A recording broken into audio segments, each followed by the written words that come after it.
Think of this like a capsule wardrobe, but for wellness. Like a capsule wardrobe, a wellness routine should be simple, intentional, and built to fit you. Instead of chasing the next wellness trend or overwhelming routines, we're bringing it back to the basics with a few core habits. This will bring wellness back to its roots instead of letting it spiral into long lists of trends and to-do lists. Wellness does not have to be loud or complicated to be life-changing. Real well-being isn't about doing more, it's about doing what actually works for you. Wellness feeling overwhelming or complicated is simply because you're starting with the subcategories and not the foundation of wellness. Today, I'm walking you through how to build a routine that's calming, consistent, and actually sustainable. One that supports healing, not burnout, and I'll be sharing my 7 core habits to start with so that you can build your personal wellness capsule. Hey loves, it's Shawntas Way here today, and today we're going to be starting with the basics of how to build a wellness routine that actually sticks. One that supports healing, not burnout. I'm going to start by sharing 7 core habits so that you can build your wellness capsule to fit yourself, to fit your own routine, because wellness is, like I said in the beginning, all about you and all about the well-being of yourself. Think of it like this. When building a house, you can't just decorate a room if you haven't laid the foundation. That's what we're doing today. We're laying the foundation of wellness and what it really is truly about. Because when your routine is streamlined and simple, wellness stops feeling like a chore and starts becoming one with you. And make sure that you stick around to the end because I am going to have a free tool for you guys so that you're able to stick to your routine. Habit number 1, trust. Building consistency and anchoring your day with one habit that you can count on. Pick one thing that you can start your day with that reflects calm and clarity. This can look like many different things. This can be like making your bed, walking around the neighborhood first thing in the morning, or going on that walking trail first thing in the morning. It's a habit that your body can absolutely count on you to do. This is going to build trust within you, and it's also going to help you to stay sustainable within your routines. It's going to be that one small habit that helps you to trust that even when things are not going good, I know for sure I'm doing this one thing to help me first thing in the morning. And like I said, this habit is all about trust, and it helps you to be consistent. It also helps you to feel in control of your day, because sometimes chaotic feelings and chaotic mornings can add to that feeling of not feeling safe within your daily routines or within your life in general. So start your day with something that grounds you before you go out into the world. So habit number 2, movement. Move just for the sake of moving. You don't have to do anything too crazy on this habit. My biggest pet peeve is people acting like movement has to look a certain way or require a certain expertise. I remember someone actually told me that stretching and yoga, Pilates, things like that weren't exercise because I didn't have dumbbells. Like, okay, what does that even mean? If you're talking dumbbells and strength training, then that will be strength training. But that is not the only exercise that you can do, and you shouldn't be just restricted to that. And just because I'm not focusing on that particular type of training does not mean that I'm not moving my body. Do you get what I'm saying? This one is all about moving with joy, finding a movement that actually works for your routine and helps you to feel better. It is not about trying to look perfect or do things the way that everyone else is doing it. It's about you and how you want to show up in your own life. And if that means going to Pilates every day or doing yoga or going for a simple walk as your movement, then let it be. And just to show that there is so many different ways to move, let me know down in the comment section how you incorporate movement into your routine. This can be any type of movement. It can be dancing, it could be going out, going for a quick walk, a quick bike ride. How do you incorporate your movement into your day? And also, yes, this can be strength training. If you're a person who's in the gym hitting the weights and things like that, that's a form of movement. Let me know in the comment section. But back to what I was saying, movement does look different for everyone. You can mix it up, strength training one week, yoga, Pilates the next. Movement that supports the body could be dancing, stretching, walking, or even doing a few squats in the living room. It's honestly the goal to connect with your body, not follow a bunch of rules that might not work for you. Your body doesn't really want perfection. It just wants permission to feel good. And that is the foundation of what we're trying to do here. Habit number 3, progress. If you have a goal, big or small, take one step today. And that doesn't have to be anything big. That could be replying to an email or doing 10 minutes of focused work. If you're not sure what your goals are yet, do something that builds confidence. Dress in a way that makes you feel strong. Say no to something that's draining, or finish something that you have been avoiding. This is progress. This doesn't mean that you have a specific goal, but you're progressing in the fact of building your confidence, or saying no to someone that is draining when you've been saying yes for forever. Or you're finishing a task that you've been avoiding, and now you have progress with following up with that task. I had someone ask me in the comment section how to start their healing girl era, and I would say that this is one of the best things that you can do, and this habit is one that you should pay attention to. Building yourself and progressing every single day, and not in a way that it's like overly productive of, oh my gosh, I have to, keep up with these goals, and if I don't meet them, then I'm just like not doing the right thing.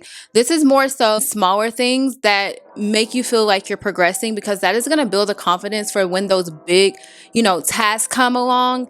And it also heals your confidence in a way that nothing else can, when you are doing little things at a time, and then over time these build up to some big goal that you eventually meet with those small habits. Even starting small by writing down your thoughts or jotting down moments of gratitude on paper. And confidence grows when you show up for yourself and you make yourself a priority. And that is what this is all about. Habit number 4 is going to be nourishment. Eating one nourishing meal a day. Fuel your body with care and not control. You don't have to be perfect when it comes to diet. It is not about being perfect. This is more so about you choosing to nourish yourself. So if you've had a day before or something like that where you were not choosing nourishing meals, you can take that next day to focus on nourishing yourself. And that in itself, just naturally putting that into your routine is going to create a ripple effect for the rest of your weeks. And honestly, you're going to start paying more attention to your meals, more attention to how you feel, and you're going to see the difference between when you eat nourishing meals versus non-nourishing meals. You're going to see that difference, and you're going to want to show up for yourself in that way more and more. Before you know it, you're going to have a full-blown I eat healthy type of routine going on, where you are choosing more healthy habits over the overconsumption. So just focus on one meal that makes your body feel cared for. This doesn't have to be anything crazy. This might be adding veggies, slowing down while you eat, or simply just hydrating yourself. It's not about restriction. It is about restoration. So curate a plate that reflects your balance. And I believe that balance can exist in pretty much any diet, but it's also important to listen to your body so that you don't fall into a pattern of restricting yourself too much, or go overboard with your diet, which is very, very, very, very easy to do. This is just going to be that habit where you focus on eating food that warms your soul and your heart, girl. Nourish your body. Let food be the one way that you show love to yourself throughout your day. And hey, we're not going to always be perfect, but we can make those small progresses, those small intentional habits, and boom, one day you're going to be that girl who is doing it right and, really paying attention to what she's eating. Sticking to her wellness goal. Habit number 5 is going to be connection. Being emotionally supported and seen is a part of wellness people tend to skip over. As humans, we crave connection. And when we are missing it from our daily or weekly routines, we start to feel disconnected, closed off, unnoticed. And the worst part, we often don't say anything. We don't really say those words of, hey, I don't feel like you're hearing what I'm saying. And let's talk a little bit about feeling unheard. There are so many times where we do not listen to ourselves, where our body is trying to be heard, like our own self is trying to be heard by us, if that makes sense. For example, going to a coffee shop that you feel something like the vibe is off, or going to a workspace where you feel completely uncomfortable working there. But every single day you continue to go back to that coffee shop or that space that you don't feel comfortable in. That is you not listening to yourself. I feel like that I'm bringing it back to yourself, because when you start to listen to your own self, others actually do start to listen to you. If you're always ignoring your own self, then others are going to probably do the same, because how you treat yourself is how others are going to learn to treat you as well. This habit is all about connecting with yourself and others, and this part of your routine It's all about listening to your own voice. Physically, this can look like going out with friends, talking to someone you trust, going out on solo dates and traveling to connect with yourself, even stepping out for a breather. Like if you have a long day at home, you feel like you need to just get away from your home, and maybe you do that by going to the grocery store without the kids. It doesn't have to be anything big on this habit as well, because you're just going to start with the small things of listening to yourself, like a little bit of the stuff that I listed off. And then as time goes on, you're going to do that more and more where you're listening to yourself. And you're going to find that other people are going to start to respond to you in that context as well. And when they don't, you're going to leave, because we don't stick around for people who are not worthy of our space and who can't adjust to what we're requiring of them. So try to commit to one connection-based activity per week. Eventually, this will become second nature to you. And remember that real connection fills up your cup. Habit number 6 is going to be to unplug for a moment. Give your mind a break from the noise. Mind clutter. Oh my gosh. Mind declutter. I just posted a short about this, how I absolutely love doing activities that help me declutter my mind. So I'll have that link down below. But this works for me when I clean my kitchen and put on my headphones and get into this reset space. And it helps me to declutter my mind. That is what works for me, but this can look different for everyone. Even stepping away from your screen for just 10 minutes can help you to declutter your mind and silence the noise. This creates space for calm, clarity, and also your own thoughts to thrive. You can even use this habit as a time to breathe, reflect, and do absolutely nothing, because stillness is where clarity lives. Like, if you are just quiet, there's so many things that kind of get resolved. It's even in the Bible. Be still. Let God take care of the rest. And this is a habit that has kind of helped me to kind of get a control of my mind, because if you are an overthinker, if you are a person who gets overwhelmed, then these type of activities are going to be the most key part of building your routine. Activities that help you to declutter the mind. Like I said, it can look different for so many people. It can even be like those coloring books. I like to do those like creative coloring books as well, which leads me to habit number 7, which is a rest. Okay, so this is the wind down time, but also make it intentional. This can simply be dimming the lights in your bedroom, stretching before bed, gratitude journaling, connecting with God, or even playing calm music.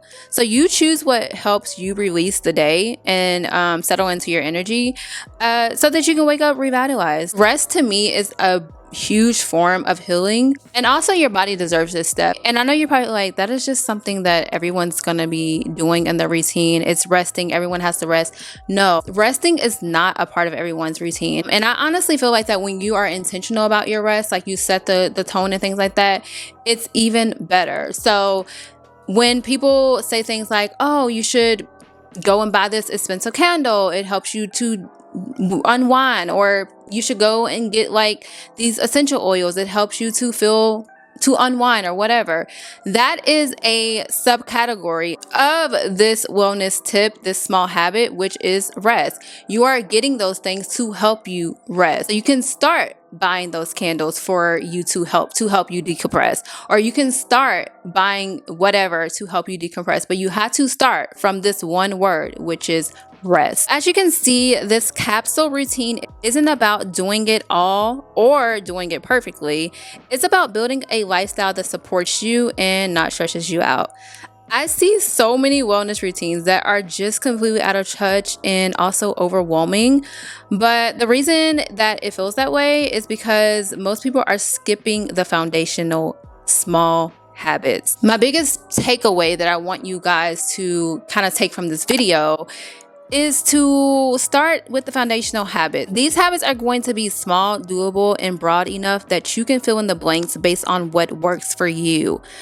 As you grow, your routine naturally will start to branch out to other things like red light therapy treatments, or going to spas that are like very upscale, or whatever you want to do. Like Pilates being a form of movement, that is a subcategory of movement. But remember, the foundational habit is simply to move. I hope that this all makes sense and that I explained wellness a little bit better with all of the things that you can do to feel well. These are some habits that you can start with that are very, very simple. And then you can branch them off and kind of make them adjustable to you, as I keep saying all throughout this video. So if you've been feeling overwhelmed with wellness or like that you have to meet up to some standard, don't allow that to be the anchor for your well-being.